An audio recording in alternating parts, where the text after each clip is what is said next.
नमस्कार, स्वागत है हमारे YouTube चैनल क्रिक के साथ 1994 में। तो मराठों ने दिखाया था रौद्र रूप, मरते दम तक भागता रहा औरंगजेब। पराक्रम का वो इतिहास जो छत्रपति संभाजी को 40 दिन तक दी गई यातना और हत्या के बाद लिखा गया था। चैनल पर अगर आप नए हैं तो चैनल को सब्सक्राइब जरूर कीजिए।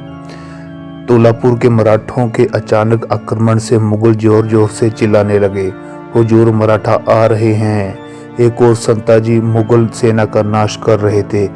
छत्रपति शिवाजी महाराज के ज्येष्ठ पुत्र छत्रपति संभाजी पर बनी फिल्म छावा आज सारे रिकॉर्ड तोड़ रही है।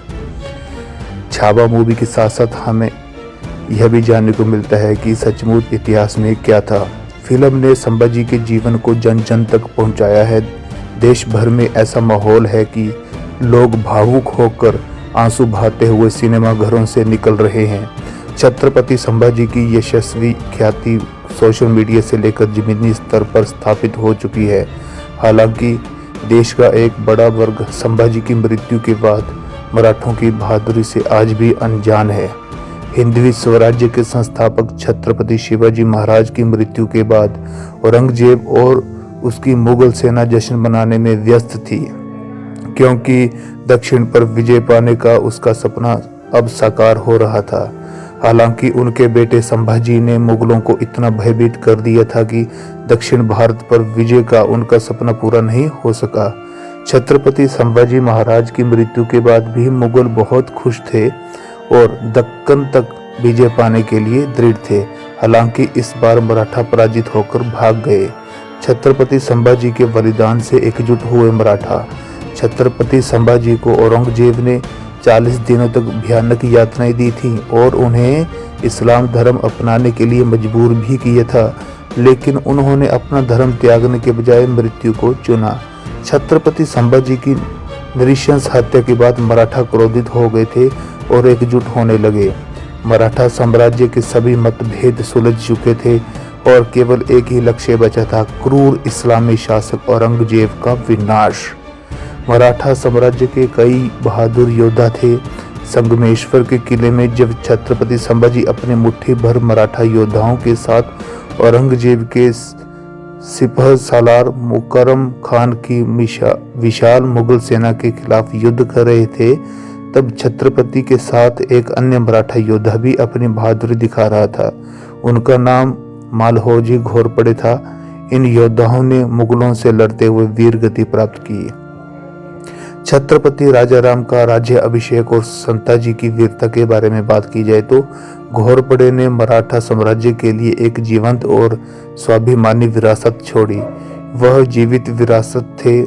मालहोजी के पुत्र संताजी घोरपड़े संभाजी की हत्या के बाद औरंगजेब ने सेनापति जुल्फिकार खान ने मराठा साम्राज्य की राजधानी रायगढ़ पर कब्जा किया। इस दौरान उन्होंने संभाजी की पत्नी यशुभाई और उनके बेटे को बंदी बना लिया। इसके बाद सन 1699 में संभाजी के छोटे भाई राजाराम छत्रपति बने। संभाजी के राज्य अभिषेक के बाद मुगलों की कमर तोड़ने की कवायद शुरू की गई थी। छत्रपति राजाराम के शासन काल के दौरान संताजी को मराठा साम्राज्य का सेनापति घोषित किया गया। संताजी के साथ एक अन्य मराठा योद्धा भी था। उनका नाम धन्नाजी यादव था। औरंगजेब और मुगल सेना को पूरा विश्वास था कि संभाजी की मृत्यु के बाद मराठों का मनोबल टूट जाएगा, लेकिन हुआ इसका उल्ट।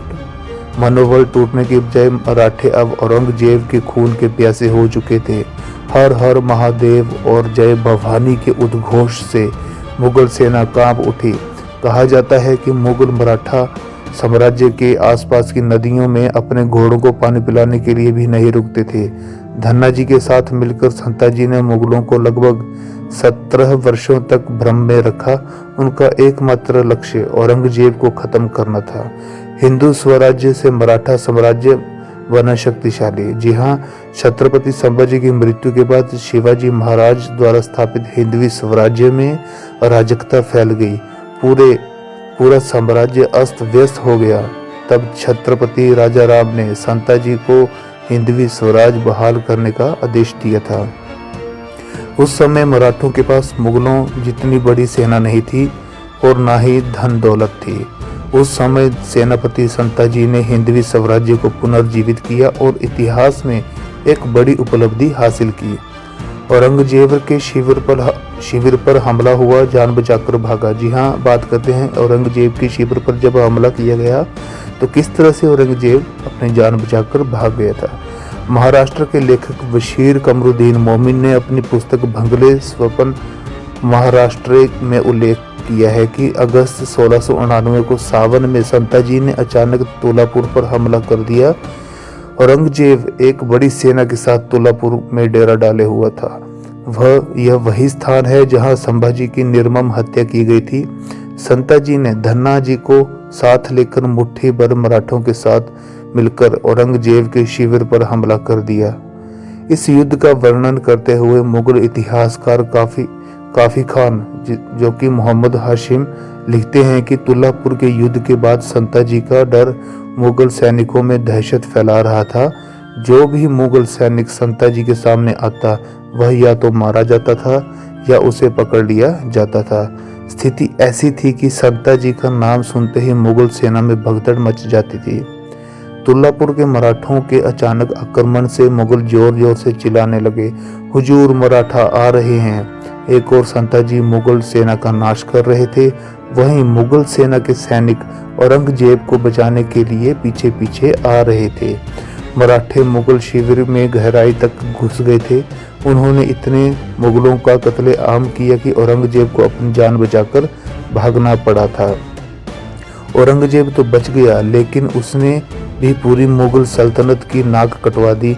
कई इतिहासकारों का यह भी कहना है कि मराठा हमले के दौरान औरंगजेब अपनी बेटी के तंबू में भाग गया था। इसके बाद मराठों ने औरंगजेब के तंबू पर रखे 2 स्वर्ण कलशों को काट दिया और सिंहगढ़ की ओर चल पड़े। इस घटना के बाद मराठों ने रायगढ़ पर भी हमला किया। इतियाद खान को हराने के बाद मराठा लगातार आगे बढ़ रहे थे। ऐसा कहा जाता है कि मुगल सरदार जुल्फिकार भी रायगढ़ में रहता था। यह वही सरदार था जिसने छत्रपति संभाजी की पत्नी यशोबाई को कैद कर लिया था।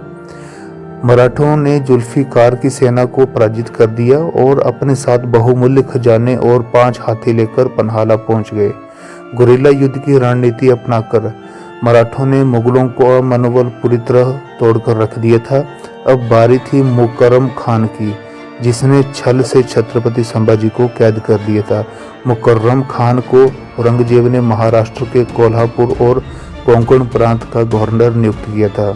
दिसंबर 1699 में मराठों ने मुकर्रम खान की सेना को घेर लिया था और मुगलों की लाशों का ढेर लगा दिया था। एक भीषण युद्ध में संताजी ने मुकर्रम खान का पीछा किया और उसे मार डाला। मुकर्रम की दुर्दशा देखकर मुगल सेना उसे लेकर जंगल में भाग गई, जहां मुकर्रम खान की तड़प कर मौत हो गई। इस तरह मुकर्रम खान की हत्या करके मराठों ने छत्रपति संभाजी महाराज की हत्या का बदला ले लिया। इस घटना ने मराठों का मनोबल और ऊंचा कर दिया। महाराष्ट्र में हो गई औरंगजेब की मृत्यु। इन सब घटनाओं के बाद औरंगजेब भी डरकर भाग रहा था। वह सहनादी की पहाड़ियों में छिप गया था। लगातार 27 वर्षों तक मराठों ने औरंगजेब को भागने पर मजबूर कर दिया था। आखिरकार मराठों के हाथों मुगलों की लगातार हार के दर्द से उबरकर औरंगजेब की महाराष्ट्र में मौत हो गई। ऐसा कहा जाता है कि उसकी मृत्यु महाराष्ट्र के औरंगाबाद में हुई थी। गौरतलब है कि हाल ही में महाराष्ट्र सरकार ने औरंगाबाद का नाम बदलकर छत्रपति संभाजी नगर कर दिया है। औरंगजेब का अंत सिर्फ एक व्यक्ति का नहीं बल्कि पूरे मुगल साम्राज्य का अंत था।